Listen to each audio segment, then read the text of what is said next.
CM Pushkar Singh Dhami के लिए अपनी सीट छोड़ने वाले चंपावत के विधायक कैलाश गहतोड़ी को इसका सबसे बड़ा इनाम मिला है।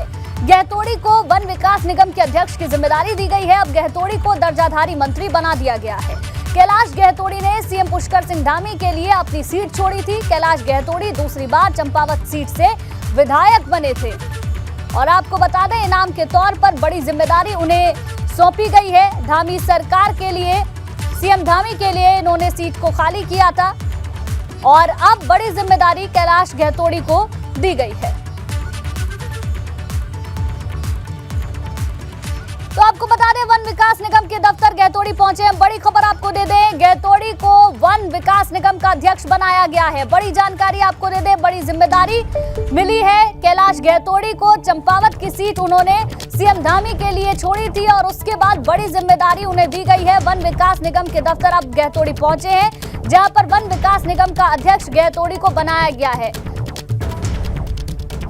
तो सरकार की ओर से कैलाश गहतोड़ी को यह बड़ा इनाम दिया गया है। सीएम धामी के लिए अपनी सीट कैलाश गहतोड़ी ने छोड़ी थी।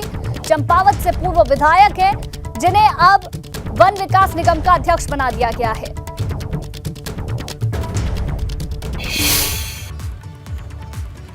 वहीं परिवहन मंत्री चंदन रामदास की तबियत में सुधार नहीं होने की वजह से उन्हें मेदांता अस्पताल में भर्ती करवाया गया है। जॉलीग्रांट एयरपोर्ट से एयर एम्बुलेंस के जरिए चंदन रामदास को मेदांता अस्पताल ले जाया गया। कल बजट सत्र के दूसरे दिन की कार्यवाही के दौरान चंदन रामदास की तबियत बिगड़ गई थी। पहले उन्हें दून अस्पताल में भर्ती करवाया गया था, फिर मैक्स अस्पताल रेफर किया गया और अब मेदांता अस्पताल में शिफ्ट किया गया है।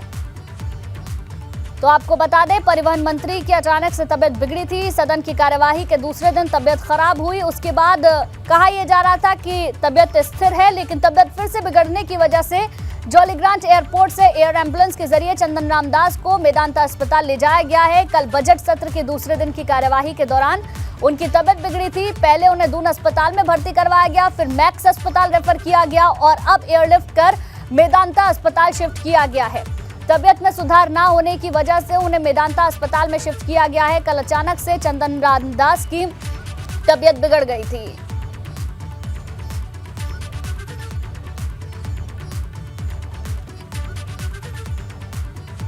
और विनोद हमारे संवाददाता ज्यादा जानकारी के साथ हमारे साथ लाइव जुड़ गए। विनोद, क्या अभी तक हेल्थ बुलेटिन जारी हुआ है? कोई जानकारी लग पाई है?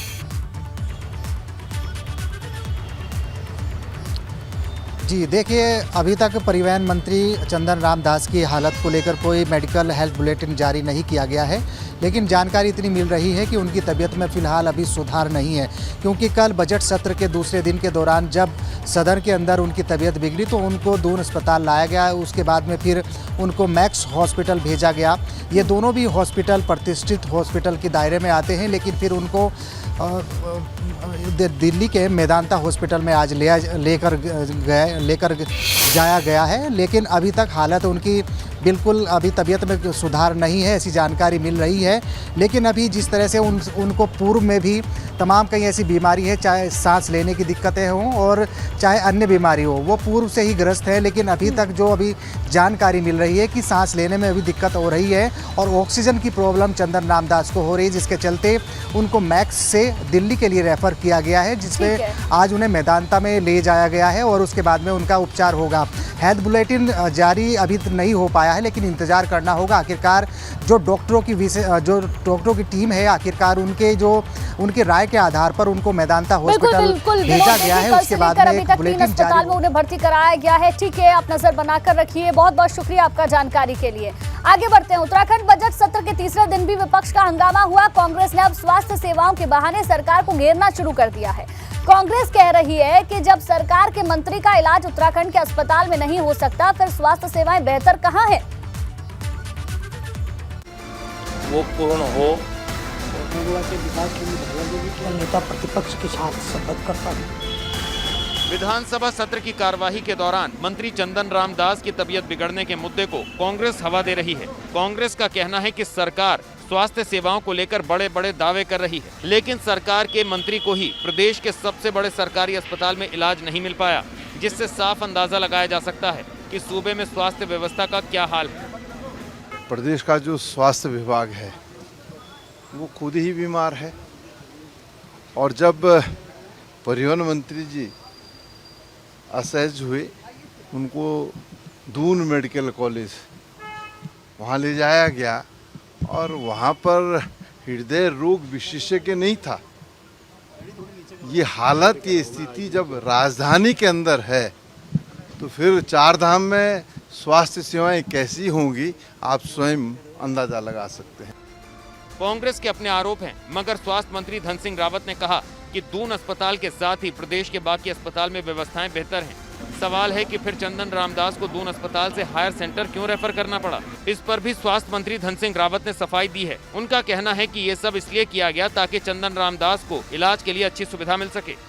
हर सवाल का जवाब दिया जाता है और पूरे देश में जब कोई प्रश्न पूछा जाता है तो मैक्सिमम 3 अनुपूरक प्रश्न उसके साथ पूछे जाते हैं। हमारे यहाँ 5-5 भी पूछ लेते हैं, हम उनका भी जवाब देते हैं।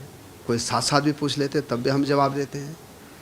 अब मेरा कहना है कि सरकार ने इतने काम कर दिए हैं कि विपक्ष के पास कुछ बोलने के लिए है नहीं, तो उनको सदन के बाहर यही कहना है कि साहब उत्तर नहीं दिए जाते हैं, एक एक सवाल का उत्तर दिया जाता है।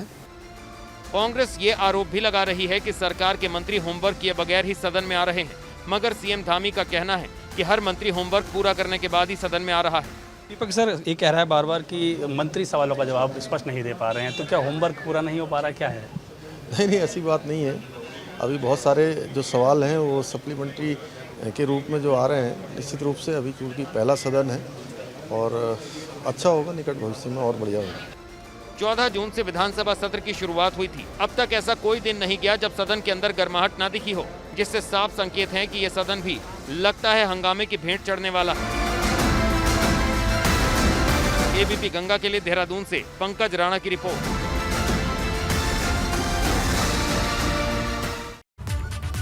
सदन के अंदर जिला विकास प्राधिकरण का मुद्दा भी उठा है, जिस पर सदन में खूब हंगामा हुआ। कांग्रेस का कहना है कि जिला विकास प्राधिकरण से पहाड़ के लोगों की सुविधा कम बल्कि मुश्किल ज्यादा हो गई है। तो सत्र के तीसरे दिन भी हंगामा हुआ। बजट सत्र के तीसरा दिन भी गर्माहट भरा निकला। कांग्रेस का कहना है जिला विकास प्राधिकरण से पहाड़ के लोगों को सुविधा नहीं हो पाई है, बल्कि मुश्किल ज्यादा बढ़ गई है। उत्तराखंड में भारतीय जनता पार्टी की सरकार है, प्रबल जनादेश मिला है। उत्तर प्रदेश में भी भारतीय जनता पार्टी की सरकार है, केंद्र में भी भारतीय जनता पार्टी की सरकार है। लेकिन क्या अगर देखा जाए, क्या परिसंपत्तियों का बंटवारा ईमानदारी से कर पाए हैं? आगे बढ़ते हैं। कांग्रेस ने अधीनस्थ चयन सेवा आयोग की भर्ती में गड़बड़ी का आरोप लगाया है। कांग्रेस विधायक भुवन कापड़ी समेत कई विधायकों ने इसे लेकर धरना दिया। कांग्रेस मांग कर रही है इस मामले में सीबीआई से जांच कराई जानी चाहिए। उत्तराखंड चयन आयोग जो भ्रष्टाचार का अड्डा बन गया है, जीरो टॉलरेंस की सरकार, भारतीय जनता पार्टी की सरकार इस भ्रष्टाचारी आयोग को संरक्षण दे रही है। युवा सड़कों पर है, हमारा युवा प्रदेश है, 22 साल का युवा प्रदेश है, हमारा युवा मुख्यमंत्री है और युवा दर दर की ठोकरें खा रहा है। अपने अधिकारों की लड़ाई के लिए सड़कों पर उतर रहा है, पुलिस उस पर लाठियां बांध रही है। और जब उस भ्रष्टाचारी आयोग के खिलाफ हम सबूत के साथ आपको दे रहे हैं तो सरकार उसमें जो है कि कोई कार्रवाई नहीं करती। हमने ये मांग करी, संज्ञान नहीं ले रही। सीबीआई जांच की हमने मांग करी है और साथ ही एक सर्वदलीय विधायकों की कमेटी बनाई जाए जो उसके गहराई से उसकी जाँच हो।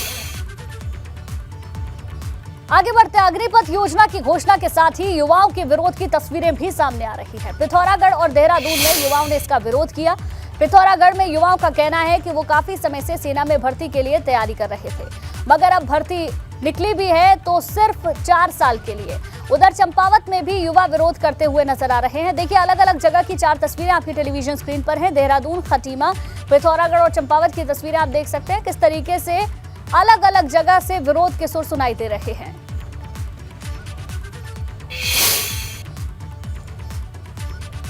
वहीं सेना में अग्निपथ योजना के तहत भर्ती का विरोध हो रहा है। देहरादून में युवा सड़कों पर उतरकर प्रदर्शन कर रहे हैं। इस बीच सीएम पुष्कर सिंह धामी ने कहा कि ये योजना युवाओं के लिए काफी कारगर होगी, तो वहीं कांग्रेस इस पर सवाल उठा रही है।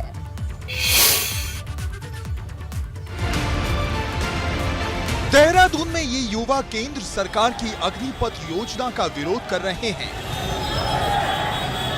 शहर के कुछ युवा घंटा घर पर इस तरह इकट्ठा हुए और प्रदर्शन करने लगे। युवाओं को आशंका है इस योजना से उनका भविष्य सुरक्षित नहीं है। उधर केंद्रीय रक्षा राज्य मंत्री अजय भट्ट का कहना है, मिशन अग्निपथ हिंदुस्तान के युवाओं के लिए बहुत बड़ी योजना है। इससे युवाओं को भविष्य में काफी फायदा मिलने वाला है। आने दीजिए, 2 दिन कुल हो रहे हैं, एक बार भर्ती होने दीजिए, आपको पता लगेगा कि ये बेहतर से बेहतर और सर्वोत्तम है जो मोदी जी इसको लाए हैं। कहीं किसी को घबराने की ज़रूरत नहीं। देखिए, जो 25% चुने जाएंगे या फिर दोबारा उनका टेस्ट होगा वो सर्वोत्तम होंगे। अभी 1 लाख अगर भर्ती के लिए आते हैं उसमें से 5 ही हज़ार चुने जाते हैं, क्यों? उसमें से भी सर्वोत्तम लेते हैं हम। मुख्यमंत्री ने भी इस योजना को ऐतिहासिक बताया है। अग्निवीर के माध्यम से सेना में काम करने का अवसर दिया है और ऐसे अग्निवीरों को जो सेना में काम करेंगे उसके बाद उनकी जब सेवा वहाँ पर पूरी हो जाएगी, उस सेवा के बाद हम विभिन्न जो हमारे यहाँ पर पुलिस विभाग है, आपदा प्रबंधन है, 4 धाम यात्रा है, उपनल है, अनेक विभाग जिनमें भी हम उनको ले सकते हैं, सभी में हम उनको प्राथमिकता से देंगे। और उत्तराखंड हमारी वीर भूमि है, देवभूमि है। मैं स्वयं एक सैनिक का पुत्र हूँ। मैं इस योजना का माननीय प्रधानमंत्री जी का हृदय की गहराइयों से बहुत आभार प्रकट करता हूँ। अग्निपथ को लेकर कांग्रेस भी सवाल उठा रही है। पूर्व सीएम हरीश रावत ने ट्वीट किया। हरीश रावत ने अपने ट्वीट में लिखा, सरकार ने अग्निपथ नाम तो बहुत ही जबरदस्त रखा है, मगर 4 साल बाद युवाओं के भविष्य की क्या कार्य योजना होगी और उस पर तस्वीर साफ नहीं है। हालांकि भाजपा आरोप लगा रही है, विपक्ष के पास आरोप लगाने के अलावा दूसरा कोई काम ही नहीं रहा है। 8 सालों का इतिहास है, उठा के देख लीजिए, जिससे देश की बेहतरी हो, जवान सुसज्जित और एक अच्छा नागरिक समाज को मिले और हर चीज़ की जानकारी उसको पहले ही हो जाए। ऐसे जो योजनाएं आ रही है उसका विरोध आप पहले से ही कर दे रहे हैं और जो बच्चे आना चाह रहे हैं उनको भड़का रहे हैं। कुछ जगह तो अपनी जो युवा विंग है उसको लगा के विरोध करवा रहे हैं, जब कम से कम बचकानी हरकत नहीं होनी चाहिए। अग्निपथ योजना के तहत पहली भर्ती में देश भर से 40,000 युवाओं को बतौर अग्निवीर सेना में भर्ती किया जाएगा। चयनित युवाओं को पहले 6 महीने ट्रेनिंग दी जाएगी। उसके बाद अगले 3.5 साल तक वो सेना में तैनात रहेंगे। 4 साल पूरे होने पर अग्निवीरों को स्थायी होने के लिए स्वेच्छा से आवेदन करने का मौका मिलेगा। एबीपी गंगा के लिए देहरादून से रवि कैतुरा के साथ दिल्ली से अविनाश तिवारी की रिपोर्ट। वहीं राहुल गांधी से ईडी की पूछताछ के विरोध में कांग्रेस सड़क पर उतर आई है। देहरादून में कांग्रेस कार्यकर्ताओं ने राजभवन कूच की कोशिश की, मगर पुलिस ने उन्हें रास्ते में ही रोक दिया। इस दौरान हंगामा हुआ तो कांग्रेस के कई कार्यकर्ताओं को हिरासत में भी लेना पड़ा।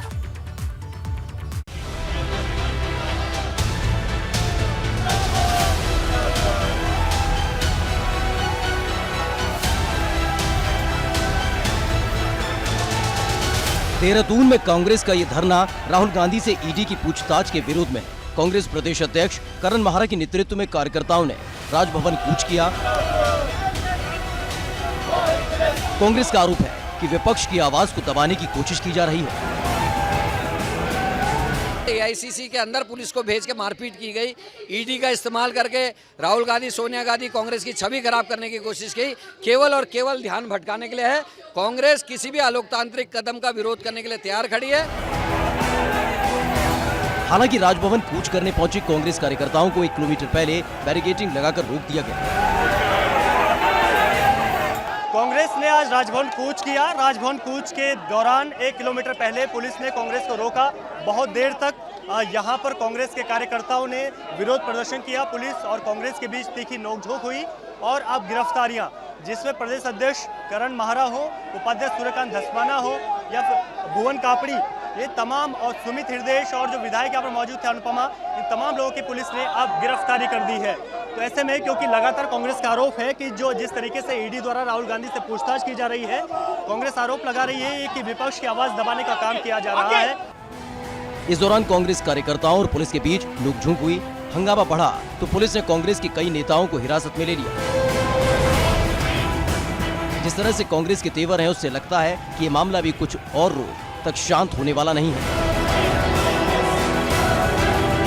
एबीपी गंगा के लिए देहरादून से रवि कैतुरा की रिपोर्ट। आगे बढ़ेंगे। पूर्व सीएम हरीश रावत पौड़ी दौरे पर पहुंचे। इस दौरान हरीश रावत ने प्रभावित क्षेत्र भट्टी गांव और सपलोड़ी पहुंचकर लोगों से मुलाकात की। हरीश रावत ने गुलदार के हमले में मारी गई 2 महिलाओं के परिजनों से मुलाकात की। हरीश रावत ने पीड़ित परिवार को संभव मदद का भरोसा दिलाया।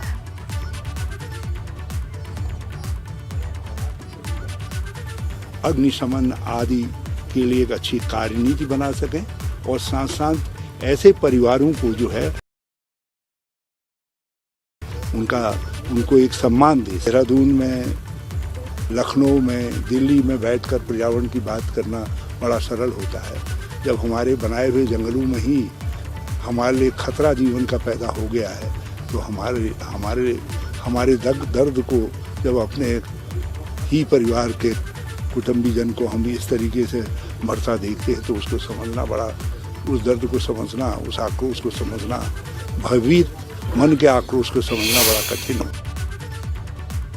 आगे बढ़ते हैं। हरिद्वार में 3 दिवसीय चिंतन शिविर का आयोजन किया गया। शिविर की शुरुआत किसान नेता राकेश टिकैत ने की। इस शिविर का आयोजन वीआईपी घाट पर किया गया। शिविर में किसानों की समस्याओं को लेकर मंथन किया जा रहा है। 2019 में यह आदेश आया था कि ट्यूबवेलों पर मीटर लगाए जाएं और बिना मीटर के चलने वाले। वहीं उत्तरकाशी में एक बाइक में अचानक से आग लग गई। देखते ही देखते ये बाइक धूं-धूं कर जलने लगी। लोगों ने किसी तरह से आग तो बुझा ली, मगर आग की वजह से बाइक खाक हो गई। देखिए तस्वीरें भी हम आपको दिखा रहे हैं किस तरीके से आग पूरी तरीके से ये बाइक आग की वजह से जल चुकी है।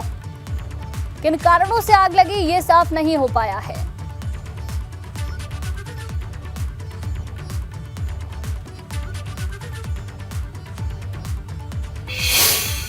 खबरों में आगे बढ़ेंगे। रानीखेत स्थित गोल्फ ग्राउंड को सैलानियों के लिए खोल दिया गया है। गोल्फ ग्राउंड को सुबह 11 बजे से दोपहर 1 बजे तक सैलानियों के लिए खोला जाएगा। वहीं मंगलवार को गोल्फ ग्राउंड पूरे दिन खुला रहेगा। सुरक्षा के लिहाज से ग्राउंड में एक सिपाही की तैनाती भी रहेगी। पिछले कुछ महीनों से, 1.5 साल से इनफैक्ट ये ग्राउंड पब्लिक के लिए बंद था और रानीखेत एक स्मारक है। जो भी टूरिस्ट रानीखेत आता है उसको गोल्फ ग्राउंड वो आता ही आता है। यहाँ के लोकल के लोग हों, हल्द्वानी के लोग हों, अल्मोड़ा के लोग हों, स्पेशली ये देखने आते हैं। और जब समर्स की छुट्टियाँ होती हैं तो फिर बात ही क्या है, सारा मतलब पूरा आपका दिल्ली, हल्द्वानी, मुरादाबाद, रामपुर सारा उमड़ पड़ता है। आगे बढ़ते हैं। उत्तराखंड में अगले 3 दिनों के लिए बारिश का येलो अलर्ट जारी किया गया है। इस बीच कुछ जगहों पर मौसम का मिजाज बदला भी है। बड़कोट में बारिश के बाद हाईवे पर पानी इस कदर बहने लगा मानो कोई नाला बह रहा हो। ये तस्वीरें नौगांव पुरौला मोटर मार्ग की बताई जा रही हैं। सुनारा छानी के पास बारिश के बाद हाईवे पर पानी बहने लगा, जिससे काफी देर तक वाहनों की आवाजाही भी बाधित रही।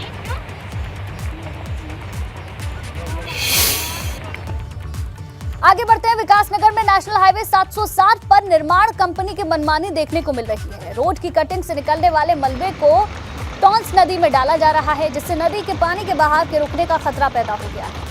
मलबा कितनी बड़ी तादाद में है ये आप इन तस्वीरों के माध्यम से समझ सकते हैं। ऐसे में आशंका इस बात की बनी हुई है कि इस मलबे की वजह से बरसात के मौसम में नदी तबाही मचा सकती है।